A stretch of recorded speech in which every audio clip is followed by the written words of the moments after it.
कोयलांचल धनबाद में चुनावी सरगर्मी अब तेज हो गई है। एक और बड़े नेताओं का आगमन कार्यकर्ताओं को जोश दे रही है, तो वहीं दूसरी ओर मासस और माले का विलय एक अलग राजनीतिक मोड़ ले रही है। धनबाद के बढ़ते राजनीतिक तपिश में आज मासस और माले का विलय हो गया है। जिले के गोल्फ ग्राउंड में एकता रैली के बहाने आसपास के कई जिले के कार्यकर्ताओं के साथ भाजपा को पराजित करने को लेकर हुंकार भरा। वहीं केंद्रीय महासचिव दीपांकर भट्टाचार्य ने कहा कि समय की पुकार को देखते हुए मासस और माले एक हुए हैं। उन्होंने कहा कि भाजपा का जो मंशा है कि झारखंड को लूट का अड्डा बना दिया है, कॉरपोरेट का अड्डा बना दिया जाए, झारखंड को अडानी को सौंप दिया जाए, उससे मासस और माले को एक होने से झारखंड के आंदोलन को और बल मिलेगा। निरसा के पूर्व विधायक अरूप चटर्जी ने कहा कि आने वाले विधानसभा चुनाव में पार्टी 25 सीटों पर दावा किया है, जिसमें से सिंदरी और निरसा और बगोदर सीट पर अधिक प्राथमिकता रहेगी। साथ ही उन्होंने कहा कि अगर आगे चल के सीट शेयरिंग को लेकर गठबंधन नहीं होती है तो पार्टी अकेले भी चुनाव लड़ने के लिए सक्षम है। साथ ही बगोदर के माले विधायक विनोद सिंह ने कहा कि माले और मासस के विलय से एक नई लहर देखी जाएगी, जो कि मजदूर और शोषितों का सदन में आवाज बनेगी। मासस और माले के विलय से झारखंड की राजनीति अलग दिशा में जाएगी। एकता रैली के माध्यम से भाजपा हटाओ लूट मिटाओ का नारा दिया, लेकिन इस विलय से विधानसभा चुनाव में लेफ्ट और इंडिया गठबंधन को कितना फायदा होगा और कितना नुकसान, ये आने वाला वक्त ही बताएगा। के मजदूरों के संघर्ष की मुनादी की गई। जिस तरीके से जब झारखंड आंदोलन कुंद हो गया था तो इसी मैदान से झारखंड मुक्ति मोर्चा के गठन के साथ झारखंड आंदोलन को नई धार पहुंची। ठीक झारखंड राज्य अलग होने के बाद खास करके यह जो इलाका जो मजदूरों और किसानों का था, वो सबसे ज्यादा भारतीय जनता पार्टी के प्रतिनिधि जीते रहे और सबसे ज्यादा यहाँ मजदूर और किसान हुए।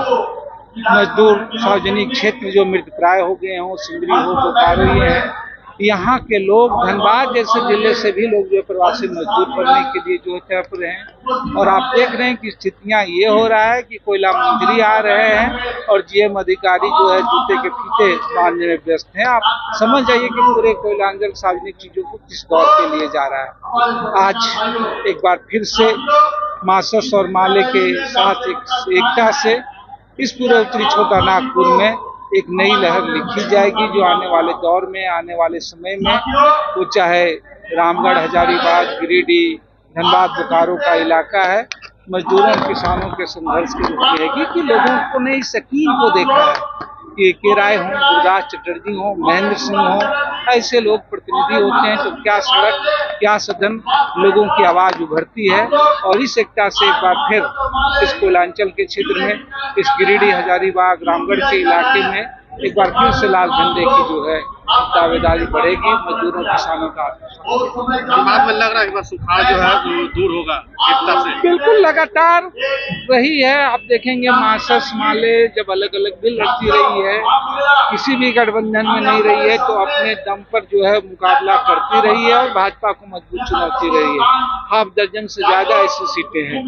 और मासस और माले के विलय के साथ साथ जो अभी जरूरत है इस राज्य में, जिस तरीके से भाजपा केंद्र में रहते हुए झारखंड के हितों को कुचल रही है, भाजपा के खिलाफ एक व्यापक गठबंधन की जरूरत है। और उस व्यापक गठबंधन इस धनबाद कोयलांचल के इलाके में जो भाजपा का दबदबा चल रहा है उसको परास्त करेगा।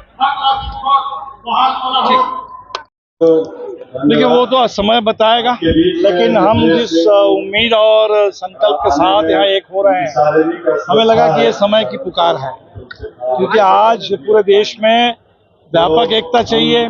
जो एकता हमने इंडिया गठबंधन के जरिए हासिल की है, और इंडिया गठबंधन को भी और मजबूत अगर देना हो और धार देना हो, देश में वामपंथियों को भी मजबूत एकता चाहिए, खासकर झारखंड में, जहां भारतीय जनता पार्टी की कोशिश है कि झारखंड को लूट का अड्डा बना दिया जाए, कॉरपोरेट का अड्डा बना दिया जाए, अडानी के लिए झारखंड को सौंप दिया जाए। इसलिए ऐसे समय में मासस और माले के मिलने से हमें लगता है कि झारखंड आंदोलन की जो ताकतें हैं, खासकर मजदूर आंदोलन की जो ताकतें हैं, उनमें और जोश आएगा, एकता बढ़ेगी, ताकत बढ़ेगी, और उम्मीद करते हैं इससे इंडिया गठबंधन को भी बल मिलेगा। झारखंड में जल्दी चुनाव होने वाला है, तो विधानसभा चुनाव में चुनाव अभी देखेंगे। अभी तो 2 राज्य अभी चुनाव पर बाद आगे करेंगे। अभी चुनाव आने दीजिए। तो हमें लगता है कि हम लोगों ने जो तय किया कि इन मुद्दों पर हमने नारा दिया, भाजपा हटाओ और लूट मिटाओ, इसी दिशा में हम लोग फिर भी कोई सीट तो तय किया होगा।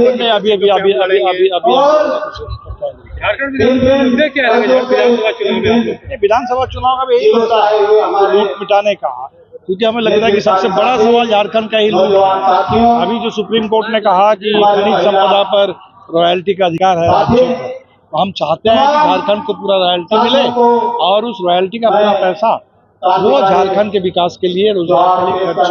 झारखंड का बहुत पैसा जो केंद्र सरकार के पास बकाया है, पूरा हक केंद्र से झारखंड को मिले और झारखंड के अंदर जो चाहे पशु अनुसूची की बात हो, वो जमीन की बात हो, जंगल की बात हो, कुछ अधिकार है, नौजवानों के रोजगार की बात है, उसकी झारखंड में अगर कहा जाए तो सीट देने की जो बात हो रही है जेएमएम और कांग्रेस के बीच, उसमें ना तो लेफ्ट कहीं नजर आ रही है ना, तो फिर सीटों का बंटवारा में लेफ्ट नहीं लग रहा है कि दरकिनार किया जा रहा है। लोग बात कर नहीं, हम लोग बिल्कुल है, कोई बात नहीं है। इंडिया गठबंधन है। इंडिया गठबंधन का मतलब है उसमें कांग्रेस है, उसमें जेएमएम है, उसमें राजद है और उसमें वामपंथी है। खासकर बैठकों में क्यों नहीं हो रहा? बैठक होगी, सब लोग अपने अपने इसको लेके बैठे हैं, हम लोग भी इसको लेके ये जो बकवास करने वाले लोग हैं, चुनाव सेंसस नहीं करा रहे हैं देश में, जो आदमशुमारी है जो 2021 में होना था वो नहीं हुआ। देश में हम लोग कहीं कह रहे हैं कि गिनती करो, जाति आधारित जनगणना कराओ, तो गिनती हो जाएगी तो दूध का दूध, पानी का पानी हो जाएगा।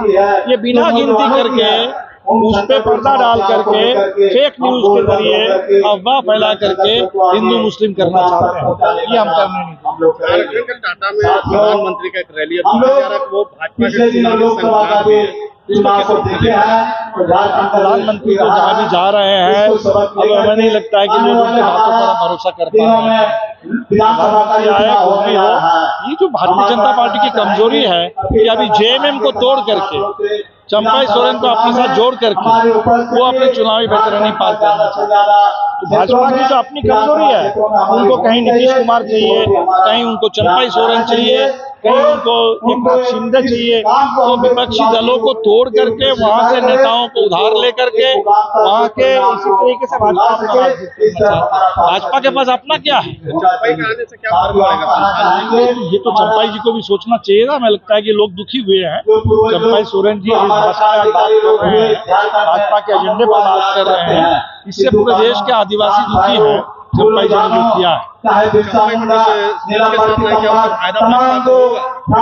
समय बताएगा। हमें नहीं लगता है कि अब महाराष्ट्र में तो भाजपा ने सोचा था लोकसभा में कोई फायदा तो हुआ नहीं, भाजपा को नुकसान हुआ। हमें लगता है झारखंड में भी कोई फायदा नहीं हुआ। नहीं, देखिए मजबूती ढेर सारे सीटों में है हम लोगों की, और विलय होने से और भी मजबूत होंगे। और आशा करते हैं जो हेमंत जी के नेतृत्व में चूंकि चुनाव होगी तो जो भाजपा विरोधी वोट है उसमें बिखराव ना है। तो यही आशा के साथ हम लोग ये कर रहे हैं। और देखिए विलय के बाद झारखंड में लेफ्ट की काफी मजबूती आएगी और ढेर सारे और भी साथी लोग हैं कई जिले में जो लोग ज्वाइन करने की इच्छुक रखते हैं। तो सभी जिलों में आस्ते आस्ते हम लोग विलय की प्रक्रिया एवं विभिन्न जो छोटी छोटी लेफ्ट पार्टियां सभी को हम लोग विलय की प्रक्रिया। धनबाद में काफी बड़ा आप लोगों को, धनबाद में कौन सीट प्राथमिकता रहेगा आप लोग का? नहीं, ऐसे तो हम लोग धनबाद जिले में सभी सीटों में हम लोगों की ये मजबूती है, लेकिन खास करके निरसा, सिंदरी, ये तमाम सीट है, चंदन केरी है, ये सब सीट पे बहुत सीटों पर दावेदारी रहेगी ना? कम से कम 25 सीटों में हम लोग लड़ना चाहते हैं, लेकिन कुछ सीटें 6 से 7 सीट है जो हम लोग की बहुत ही मजबूत दावेदारी है और हम लोग आराम से लग रहा है उतना सीट मिलेगा। और भी पार्टियां देखिए मिले ना मिले हम लोग की संगठन है, हम लोग जरूर लड़ेंगे और हम लोगों की कोशिश रहेगी जो गठबंधन हो। नहीं, अगर गठबंधन नहीं होती है तो अलग से चुनाव लड़ेंगे, वो तो संगठन तय करेगा। गठबंधन तो अलग भी देखिए, गठबंधन नहीं होने से चुनाव नहीं लड़ेगी ऐसा तो नहीं है। गठबंधन हो तो भी चुनाव लड़ेगी, नहीं होने से भी चुनाव लड़ेगी। तो ये कोशिश होगी जो एक साथ मिलेगी। सिंदरी और निरसा प्राथमिकता रहेगी आप लोग की? सिंदरी और निरसा प्राथमिकता रहेगी? सिंदरी, निरसा, चंदनकियारी, उधर बगोदर, राजधनवार, ऐसे जमुआ, ऐसे कई सीट है जहाँ हम लोग के पास